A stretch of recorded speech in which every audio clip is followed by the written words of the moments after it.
রমাদান মাসে একটা রাত আছে লাইলাতুল কদর।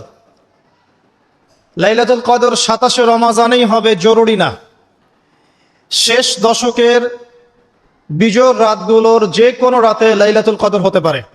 হতে পারে 21-এর রাত, হতে পারে 23 বা 25 বা 27 বা 29। ইন্না আনজালনাহু ফি লাইলাতুল কদর, আল্লাহ পাক বলছেন নিঃসন্দেহে আমি কোরআনকে নাজিল করেছি লাইলাতুল কদরে। ওয়ামা আদরাকা মা লাইলাতুল কদর, হে নবী আপনি কি জানেন লাইলাতুল কদর কি জিনিস? লাইলাতুল কদরি খায়রুম মিন আলফি শাহর, এই রাতটা হচ্ছে হাজার মাসের চাইতে উত্তম। কোরআন নাজিল করার কারণে লাইলাতুল কদর হাজার মাসের চেয়ে উত্তম। এই লাইলাতুল কদরে আপনি ইবাদত করলে হাজার মাস ইবাদতের নেকি পাবেন ইনশাআল্লাহ। সুবহানাল্লাহ। তানাজ্জালুল মালায়েকাতু ওয়ার রূহ, এই রাতে মালায়েকা নাজিল হন, অবতীর্ণ হন বা অবতরণ করেন এই পৃথিবীতে, এবং জিবরাইল আলাইহিস সালাম এই পৃথিবীতে আসেন, নেককার বান্দাদের জন্য দোয়া করতে থাকেন। সালামুন হিয়া হাত্তা মাতলাইল ফজর, সকাল পর্যন্ত এই রাতে শান্তি বিরাজ করে। এই রাতে জিবরাইল আলাইহিস সালাম ফেরেশতাদেরকে নিয়ে আসেন, প্রত্যেকটা কাজের ফয়সালা অর্থাৎ এক বছরের তাকদীর নতুন করে নবায়ন করা হয় লাইলাতুল কদরের রাতে। আল্লাহ পাক বলছেন এই কদরের রাতেই আমি কোরআন নাজিল করেছি। আর এই কোরআন যে মাসে নাজিল করা হয়েছে তার নাম কি? রমাদান মাস। তাহলে রমাদান মাসের সবচেয়ে গুরুত্বপূর্ণ বিষয়টা হচ্ছে আল কোরআন নাজিল হওয়া। এই তো কথা কি বুঝতে পারছেন? রমাদান মাসের সবচেয়ে গুরুত্বপূর্ণ ইভেন্টটা কি? আল কোরআন নাজিল হওয়া। যেই কোরআন নাজিল হওয়ার পরে আইয়ামে জাহেলিয়াতে আরবের যত নোংরা সংস্কৃতি ছিল সবকিছু ধুয়ে মুছে পরিষ্কার হয়ে গেছে, হয়নি? আইয়ামে জাহেলিয়াতে শিরক ছিল, আইয়ামে জাহেলিয়াতে সুদ ছিল, সুদ। আইয়ামে জাহেলিয়াতে মাদক দ্রব্যের প্রচলন ছিল, নারীর অবমাননা ছিল, মেয়েদেরকে জীবন্ত কবর দেওয়া হতো, জেনা ছিল, ব্যভিচার ছিল, ধর্ষণ ছিল, মেয়েদের অধিকার ছিল না, দাস প্রথা ছিল, জুলুম ছিল, অন্যায়, মারামারি, কাটাকাটি, রাহাজানি, যুদ্ধ বিগ্রহ, এগুলো আইয়ামে জাহিলিয়াতে পূর্ণ ছিল। এইরকম একটা জাহিলি সমাজকে মাত্র 23 বছরের ব্যবধানে আল্লাহ রাব্বুল আলামিন পরিবর্তন করে দিলেন। সুবহানাল্লাহ। কে পরিবর্তন করলেন? মুহাম্মদুর রাসূলুল্লাহ সাল্লাল্লাহু আলাইহি ওয়াসাল্লাম। কিসের মাধ্যমে পরিবর্তন করলেন? আল্লাহর ওহী, কোরআন এবং সুন্নাহর মাধ্যমে। কত বছরের ব্যবধানে? মাত্র 23 বছর। মাত্র 23 বছর। 23 বছর পরের মক্কায় গিয়ে আপনি দেখবেন কোনো সুদ নাই, কোনো শিরক নাই, কোনো মাদক নাই, কোনো নারীর অবমাননা নাই। সেখানে মেয়েদেরকে আর ধর্ষণ করা হচ্ছে না, সেখানে আর মাদক দ্রব্য মানুষ খাচ্ছে না, সেখানে ভাই ভাই হয়ে গেছে সবাই, একে অপরের সাথে কোনো মারামারি কাটাকাটি ভেদাভেদ নাই, সবাই একটা উম্মাহ হয়ে গেছে। তো এই যে 23 বছরে একটা নোংরা সমাজকে আলোকিত সমাজে পরিণত করা হলো কিসের মাধ্যমে? আল কোরআনের মাধ্যমে। আর সেই কোরআন নাজিল করা হয়েছে রমাদান মাসে। তাহলে এই রমাদান মাসে আমাদের সবচেয়ে বড় দায়িত্বটা কি? কোরআন কেন্দ্রিক জীবন গড়া, তাই নয় কি? কোরআন কেন্দ্রিক জীবন গড়া, কোরআন পড়তে শেখা, কোরআন মানুষকে শেখানো, কোরআনের অর্থটা বোঝা, কোরআনকে নিয়ে গবেষণা করা, কোরআনের দাওয়াত মানুষকে দেয়া, এবং কোরআনের যে বিধান এটা বাস্তবায়নের চেষ্টা করা। এই তো কোরআন কেন্দ্রিক কাজ, তো এইগুলোই। নবী সাল্লাল্লাহু আলাইহি ওয়াসাল্লাম এবং সাহাবায়ে কেরাম 23 বছর ধরে এই কাজগুলো করেছিলেন বলেই আইয়ামে জাহেলিয়াত একটা আলোকিত সমাজে পরিণত হয়েছে। আমার কথা কি বুঝতে পারছেন? আলহামদুলিল্লাহ। এখন আসেন খুব সরল কথা বলি যে আমরা যারা মুসলিম আছি কোরআন কেন্দ্রিক আমাদের কি কাজ করা উচিত, এই রমাদান মাসে আমরা কি করতে পারি, এবং রমজান মাস থেকে শিক্ষা নিয়ে সারা বছর এটাকে ধরে রাখতে পারি কিভাবে, এটাই মূল কথা। অনেক বেশি কথার প্রয়োজন নাই, মূল কথা কিন্তু অল্প। রমাদান মাসে আমাদের প্রথম দায়িত্ব হচ্ছে আল কোরআন পড়তে শেখা। আমরা কারা কারা কোরআন পড়তে জানি? হাত উঁচু করে একটু। মাশাআল্লাহ, বেশিরভাগ মানুষই কোরআন পড়তে জানেন, আলহামদুলিল্লাহ। জাযাকুমুল্লাহ খায়রান, আল্লাহ পাক আপনাদেরকে বারাকা দান করুন, দোয়া করি। প্রথম কাজ কোরআন পড়তে শেখা। পড়তে জানেন, আলহামদুলিল্লাহ। তবে আমি কিছু কথা বলি যেগুলো শুনলে হয়তো আপনার কাছে মনে হবে যে আরো ভালো করে পড়া শেখা উচিত। পড়তে শেখা খুব গুরুত্বপূর্ণ একটা কাজ, কিন্তু যেমন তেমন করে পড়তে শিখলে হবে না। মদ মাখরাজ তাজবিদের সাথে পড়তে হবে। যেমন একটা অক্ষর আছে কফ, বড় কফ, যেমন কফ দিয়ে একটা শব্দ আছে কুল। আপনারা সূরায় পড়ছেন নামাজে কুল হু আল্লাহু আহাদ, তাই পড়ছেন না? তো এই কুল শব্দের অর্থ হচ্ছে বলুন। কিন্তু আপনি যদি কফ এর মাখরাজটা ভুল করেন এবং কফ না বলে আপনি ছোট কাফ পড়েন এবং কুল না পড়ে আপনি কুল পড়েন, বলেন যে কুল হু আল্লাহু আহাদ, তাহলে অর্থটা পরিবর্তন হবে। অর্থ দাঁড়াবে খাও আল্লাহ এক এবং অদ্বিতীয়। আমি কি বুঝাতে পারছি? শুধুমাত্র কফ এর উচ্চারণ সঠিকভাবে না করার কারণে আপনার অর্থ পরিবর্তন হয়ে গেছে, বলো এর জায়গায় খাও অর্থ চলে এসেছে। আপনি পড়ছেন আল্লাহু আকবার আলহামদুলিল্লাহি রাব্বিল আলামিন, এই তো আপনি পড়ছেন আলহামদুলিল্লাহ। শব্দটা কি? আলহামদুলিল্লাহ। এই হা এর মাখরাজ কোথায়? হা এর মাখরাজ কোথায় বলেন? একজন কণ্ঠনালীর মাঝখান থেকে। এখান থেকে আপনি উচ্চারণ করছেন আলহামদুলিল্লাহি রাব্বিল আলামিন। অর্থ দাঁড়াচ্ছে সমস্ত প্রশংসা জগৎসমূহের রব আল্লাহর জন্য। ঠিক আছে? কিন্তু আপনি এই হায়ে হত্তির জায়গায় যদি হায়ে হাওয়াস পড়েন, যার মাখরাজ অন্য জায়গা থেকে, আপনি পড়ছেন ফর এক্সাম্পল আলহামদুলিল্লাহি রাব্বিল আলামিন, যেমনটা অনেকেই পড়ে থাকে। কেমন আছেন? আলহামদুলিল্লাহ ভালো আছে, তাই না? কেমন আছেন? আলহামদুলিল্লাহ ভালো আছে। তো আলহামদুলিল্লাহ না বলে সে বলেছে আলহামদুলিল্লাহ। তো যে হায়ের উচ্চারণ পরিবর্তন হয়ে গেছে, এই কারণে অর্থ পরিবর্তন হয়ে দাঁড়াবে যে সমস্ত নিন্দা আল্লাহর জন্য, যিনি জগৎ সমূহের রব। আমার কথা কি বুঝতে পারছেন? শুধু হা এর মাখরাজ ভুল হওয়ার কারণে এই সমস্যা হলো। তাই যারা পড়তে শিখেছি আরো ভালো করে পড়তে শিখি, মদের সাথে মাখরাজের সাথে তাজবিদের সাথে সমস্ত নিয়ম কানুনগুলো আবার চর্চা করি, যাতে আপনার তেলাওয়াতটা 100% বিশুদ্ধ হয়। আল্লাহ পাক তৌফিক দান করুন। ফর এক্সাম্পল একটা উদাহরণ দিচ্ছি, আলিফ লাম মিম, সূরা বাকারার প্রথমে আছে না আলিফ লাম মিম? এই আলিফ লাম মিমের অর্থ আছে, কিন্তু আল্লাহ ছাড়া এই অর্থ কেউ জানেন না। এর অর্থ আমরা করতে পারবো না, কিন্তু অর্থ আছে। যালিকাল কিতাব লা রাইবা ফিহ, এটা এমন একটা কিতাব যে কিতাবের মধ্যে কোনো সন্দেহ নাই, কোনো সন্দেহ নাই। এই যে নাই এর অর্থটা হচ্ছে লা মানে নাই, লা রাইবা কোনো সন্দেহ নাই। রাইব মানে সন্দেহ, লা মানে না, লা রাইবা কোনো সন্দেহ নাই, ফিহি এর মধ্যে মানে এই কিতাবের মধ্যে। এখানে লায়ের উপর কি মদ আছে? লায়ের উপরে কি মদ আছে না? লাকে টানতে হবে না? কি বলেন? লাকে টানতে হবে না? লাকে টানতে হবে, লা রাইবা ফি, লাকে টানতে হবে। এই যে বলি আমরা লা ইলাহা, লাই টান নাই? লা ইলাহা লাই টান আছে না? আছে। ইল্লাল্লাহ, কোনো ইলাহ নেই আল্লাহ ছাড়া। তো এই যে আপনি পড়ছেন লা রাইবা ফি, ঠিক আছে, কিন্তু আপনি যদি মদটাকে ভুল করেন এবং আপনি পড়েন যালিকাল কিতাব লা রাইবা ফি, লায়ে কি করেন নাই? মদ করেন নাই, লাই আপনি টানেন নাই, কিন্তু পড়েছেন যালিকাল কিতাব লা রাইবা ফি। অর্থ কি হবে? অর্থ হবে এটা এমন একটা কিতাব যে কিতাবে অবশ্যই সন্দেহ আছে। আমি মনে হয় বুঝাতে পারছি না। তখন অর্থ দাঁড়াবে এমন যে এটা এমন একটা কিতাব যেই কিতাবে অবশ্যই সন্দেহ আছে। যদি আপনি লাই টান না দেন তাহলে অর্থ পরিবর্তন হবে। আপনি পড়ছেন কুল ইয়া আইয়ুহাল কাফিরুন, বলুন হে কাফিররা, লা আ'বুদু আমি ইবাদত করি না, মা তা'বুদুন যার ইবাদত তোমরা করো বা তোমরা করছো।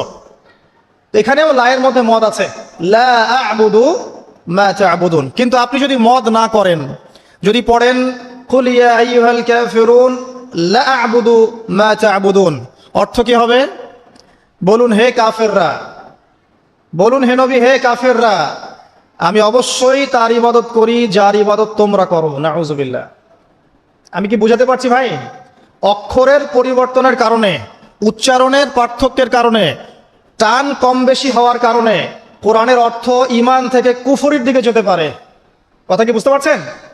অতএব যারা কোরআন তেলাওয়াত করা শিখেছেন আবারও শেখেন, শেখার কোনো শেষ নাই।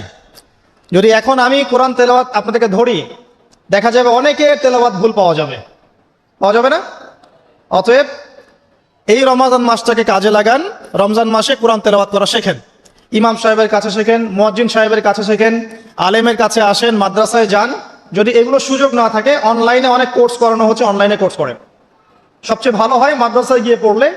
যদি মাদ্রাসায় পড়তে না পারেন, অনলাইন অফলাইনে কোর্সের মাধ্যমে শিখেন।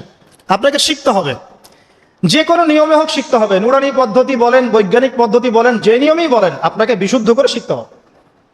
এবার শিখে ফেললে আপনি কি পাবেন, খুব সংক্ষেপে বলছি। শিখে ফেললে আপনি কোরআন তেলাওয়াত করবেন নিয়মিত। আমি পরামর্শ দেই, প্রত্যেক দিন 1 পারা করে পড়েন। প্রত্যেক দিন 1 পারা, তাহলে 30 দিন 30 পারা পড়া হবে। প্রত্যেক মাসে একটা করে খতম দিতে পারবেন, আপনি বছরে 12টা খতম দিতে পারবেন। যদি আপনি বিশুদ্ধ করে তেলাওয়াত করতে শেখেন, তাহলে রাসূল সাল্লাল্লাহু আলাইহি ওয়াসাল্লামের কিছু হাদিস আপনার জন্য। নবী সাল্লাল্লাহু আলাইহি ওয়াসাল্লাম বলেছেন, ইকরাউল কোরআন, তোমরা বিশুদ্ধ করে কোরআন তেলাওয়াত করো। ফাইন্নাহু ইয়াতি ইয়াউমাল কিয়ামাহ শাফিআন লিআসহাবিহি, কারণ কিয়ামতের দিন কোরআন তার পাঠকের পক্ষে সুপারিশ করবে। সুবহানাল্লাহ। তিনি বলছেন সূরা বাকারা এবং সূরা আলে ইমরান সুপারিশ করবে, ওই পাঠকের উপরে ছায়া প্রদান করবে। কিয়ামতের মাঠে কোনো ছায়া থাকবে? আল্লাহর আরশের ছায়া থাকবে, কোরআন আপনাকে ছায়া দিবে। সূরা আলে ইমরান, সূরা বাকারা আপনাকে ছায়া দিবে। বিশুদ্ধ করে তেলাওয়াত করা শিখলে আপনি রাত্রে বেলা সূরা মুলক তেলাওয়াত করবেন। কোন সূরা? সূরা মুলক। যে ব্যক্তি রাতের বেলা তেলাওয়াত করে, এই ব্যক্তি মৃত্যুবরণ করলে ইনশাআল্লাহ তাআলা তার কবরের আযাব হবে না। কবরের আযাব কি চারটাখানি কথা? সূরা মুলক তেলাওয়াত করলে এই ব্যক্তিকে সূরা মুলক কবরের আযাব থেকে বাঁচিয়ে দিবে ইনশাআল্লাহ। 30টা আয়াত মুখস্থ করে ফেলতে পারেন। কোরআন তেলাওয়াত করা শিখলে আপনি আয়াতুল কুরসি পড়তে পারবেন। কোনটা? আল্লাহু লা ইলাহা ইল্লা হুয়াল হাইয়ুল কাইয়্যুম, এখান থেকে শেষ পর্যন্ত। সূরা বাকারার আয়াত নাম্বার 255। প্রত্যেক ফরজ নামাজের পর যে ব্যক্তি বিশুদ্ধ করে আয়াতুল কুরসি তেলাওয়াত করবে, মৃত্যু ছাড়া তার জান্নাতে যাওয়ার কোনো বাধা নাই। সুবহানাল্লাহ। আর ছোট্ট সূরা আছে কিছু, সূরা ফালাক, সূরা নাস, সূরা ইখলাস। সকালে 3 বার সূরা ইখলাস, 3 বার ফালাক, 3 বার নাস।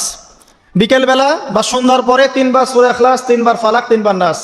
নবী সাল্লাল্লাহু আলাইহি ওয়াসাল্লাম বলছেন, এই ব্যক্তিকে দৃশ্য অদৃশ্যের যাবতীয় ক্ষতি থেকে বাঁচানোর দায়িত্ব আল্লাহ নিয়ে নেবেন ইনশাআল্লাহ। কোনো বিপদ আপদ বালা মুসিবত হঠাৎ করে আপনাকে আক্রমণ করবে না ইনশাআল্লাহ। এরপর আছে সূরা বাকারার শেষের 3টা আয়াত, লিল্লাহি মা ফিস সামাওয়াতি, এখান থেকে ফানসুরনা আলাল কওমিল কাফিরিন পর্যন্ত। নবী সাল্লাল্লাহু আলাইহি ওয়াসাল্লাম বলেছেন, যে ব্যক্তি রাতের বেলা এই আয়াতগুলো তেলাওয়াত করবে, সারা রাত নফল নামাজ পড়লে যে নেকি হতো, এই 3টা আয়াত তেলাওয়াত করলে সে নেকি হয়ে যাবে ইনশাআল্লাহ। এগুলি চারটাখানি কথা। সূরা আলে ইমরানের শেষের 10টা আয়াত রাতের বেলা তেলাওয়াত করা সুন্নাহ, সারা রাত নফলের নেকি পাওয়া যায়। সূরাতুল কাফিরুন, কুল ইয়া আইয়ুহাল কাফিরুন, এই সূরাটা যদি কেউ ঘুমানোর সময় পাঠ করে, রাতে শোয়ার সময় পাঠ করে, আল্লাহ নবীজি বলছেন সেই ব্যক্তিকে আল্লাহ পাক শিরকের পাপ থেকে বাঁচাবে। কোন পাপ? শিরকের পাপ। আর আমি অনেক লেকচারে বলেছি যে প্রতি 1000-এ 999 জন মানুষ জাহান্নামে যাবে। প্রতি 1000-এ 999 জন মানুষ জাহান্নামে যাবে। তাদের আমল নামায় যে পাপটা থাকবে তার নাম হচ্ছে শিরক। কথায় শিরক, কাজে শিরক, বিশ্বাসে শিরক। আর এই শিরকে এখন আমরা হাবুডুবু খাচ্ছি। মুসলিমরা বিশ্বাস করে আল্লাহ ছাড়া অন্য কেউ সন্তান দিতে পারে। বিশ্বাস করে না? বিশ্বাস করে। মানুষ এখন বিশ্বাস করে আল্লাহ ছাড়া অন্য কেউ মহাবিশ্ব সৃষ্টি করেছে, বা মহাবিশ্ব এমনি এমনি সৃষ্টি হয়েছে বিগ ব্যাং এর মাধ্যমে, আল্লাহ সৃষ্টি করে নাই। মানুষ মনে করে জমিনে মানুষের বিধান চলবে, আল্লাহর বিধান জাদুঘরে থাকবে। এটা মানুষ মনে করে। মানুষ মনে করে মানুষ আল্লাহর হালালকে হারাম করতে পারে, আল্লাহর হারামকে হালালও করতে পারে। এটা মানুষের স্বাধীনতা, বাক স্বাধীনতা, ব্যক্তি স্বাধীনতা। মানুষ মনে করে যে আল্লাহ ছাড়া অন্য কাউকে সেজদা করা যায়, আল্লাহ ছাড়া অন্য কেউ সন্তান দিতে পারে, আল্লাহ ছাড়া অন্য কেউ ভালো মন্দের মালিক, জীবন মৃত্যুর মালিক, কল্যাণ অকল্যাণের মালিক। মানুষ এগুলো মনে করে। মানুষ এখন শিরকে হাবুডুবু খাচ্ছে। বিশ্বাসে শিরক করে, কথায় শিরক করে, অথবা কাজে শিরক করে। মুসলিমরা আল্লাহ ছাড়া অন্য কাউকে সেজদা করে না। মুসলিমরা কবরে সেজদা করে না, মাজারে সেজদা করে না। মুসলিমরা কবরকে কেন্দ্র করে তাওয়াফ করে না। মুসলিমরা হাতে সুতা বালা পড়ে না। মুসলিমরা হাতে আংটি পড়ছে এবং মনে করছে যে এই আংটি ওকে রোগ থেকে বাঁচাবে, এই সুতা ওকে রোগ থেকে বাঁচাবে। মুসলিমরা চন্দ্র, সূর্য, গ্রহ, নক্ষত্রের কাছ থেকে কল্যাণ কামনা করে। মুসলিমরা মনে করে যে মানুষ আগামীকালকের আবহাওয়া বলতে পারে। মুসলিমরা রাশি চক্রে বিশ্বাস করে। মুসলিমরা টিয়া পাখির কথায় বিশ্বাস করে। দেখেন রাস্তার পাশে টিয়া পাখি বসে আছে, ভাগ্য গণনা করছে। এগুলো মুসলিমরা করে। শিরকের শেষ নাই। আমি একটা বইয়ের নাম বলি মাঝে মাঝেই, বইটার নাম হচ্ছে কিতাবুত তাওহীদ। কি নাম? কিতাবুত তাওহীদ। এই বইটা বাসায় কিনেন, দেখবেন শিরিক কত প্রকার কি কি সব কিছু লেখা আছে এখানে, এবং কতভাবে আমরা শিরিক করি এটা লেখা আছে এখানে, বাঁচবেন কিভাবে সেটাও লেখা আছে। যাই হোক, সূরাতুল কাফিরুন যে ব্যক্তি শোয়ার সময় পড়বে, আল্লাহ পাক তাকে শিরকের পাপ থেকে বাঁচিয়ে রাখবেন ইনশাআল্লাহ। আল্লাহ পাক শিরকের একটা গোপন পাপ আছে, গোপন শিরক, রিয়া, মানুষকে দেখানোর জন্য আমল করা, লোক দেখানো আমল, এটা থেকেও আল্লাহ পাক বাঁচাবে সেই ব্যক্তিকে, যে ব্যক্তি সূরা কাফিরুন রাতের বেলা তেলাওয়াত করবে ঘুমানোর সময় ইনশাআল্লাহ তাআলা। আর অনেক সূরা আছে, কারো যদি চোখ লাগা, বদনজর, জিন ঘটিত কোনো সমস্যা হয়, সূরা জিনের প্রথম 10টা আয়াত পরে দম করে ফু দিবেন, দেখবেন ইনশাআল্লাহ রোগী ভালো হয়ে গেছে ইনশাআল্লাহ। কারো যে কোনো অসুস্থতা থাকলে চিকিৎসা করবেন, ওষুধপত্র খাবেন, সব ঠিক আছে, তার আগে সূরা ফাতিহা পড়বেন। সূরা ফাতিহা পড়ে নিজের গায়ে দম করবেন, পানিতে দম করে খাবেন, দেখবেন সূরা ফাতিহার মধ্যে শিফা আছে। সূরা ফাতিহার মধ্যে শিফা আছে। এই সূরা আরেকটা নাম হচ্ছে আয়াতুশ শিফা। এই সূরার মধ্যে শিফা আছে, আরোগ্য আছে, আর অনেক আয়াত আছে, এগুলো বলতে গেলে সময় শেষ হয়ে যাবে। প্রথম যে কাজ আমাদের, সেটা হলো আল কোরআনকে বিশুদ্ধ করে পড়তে শেখা। আমার কথা কি বুঝতে পারছেন? যারা পড়া শিখেছেন আবার পড়া শিখেন। কারণ কি আমি বললাম, আপনার অক্ষরের পার্থক্যের কারণে, মদ মাখরাজের পার্থক্যের কারণে, তাজবিদের নিয়মের ভুল ত্রুটির কারণে অর্থ পরিবর্তন হয়ে যেতে পারে, তখন সারাটা জীবন আপনি ভুল পড়ে যাবেন। আর আমি এটা আপনাকে হলফ করে বলতে পারি যে আপনি কোরআন যতটুকু তেলাওয়াত করছেন এবং নামাজে যে আরবিগুলো পড়ছেন, এগুলোর মধ্যে অনেক ভুল ভ্রান্তি আছে, আপনি জানেন না। যদি আপনি কোনো আলেমের কাছে যান, তাকে শোনান, তিনি আপনার ভুল ধরাতে পারবেন। অতএব আবার বিশুদ্ধ করে পড়া শেখেন, আল্লাহ পাক তৌফিক দান করুন। নবীজি বলেছেন সাল্লাল্লাহু আলাইহি ওয়াসাল্লাম, মান ক্বারা হারফাম মিন কিতাবিল্লাহি ফালাহু হাসানা, কেউ যদি একটা হরফ তেলাওয়াত করে কোরআনের, তার নেকি হবে কত নেকি? আল হাসানাতু কাশরি আমসালিহা, এক নেকি 10 দিয়ে গুণ করা হবে। অর্থাৎ একটা হরফ তেলাওয়াত করলে 10 নেকি হবে ইনশাআল্লাহ। আলিফ লাম মিম পড়লে 10 নেকি হয় না, আলিফ লাম মিম পড়লে 30 নেকি হয়, কারণ আলিফ একটা হরফ, লাম একটা হরফ, মিম একটা হরফ। আপনি কি জানেন কোরআনে কতগুলো হরফ আছে? আল কোরআনে 600টা পৃষ্ঠা আছে। কত পৃষ্ঠা?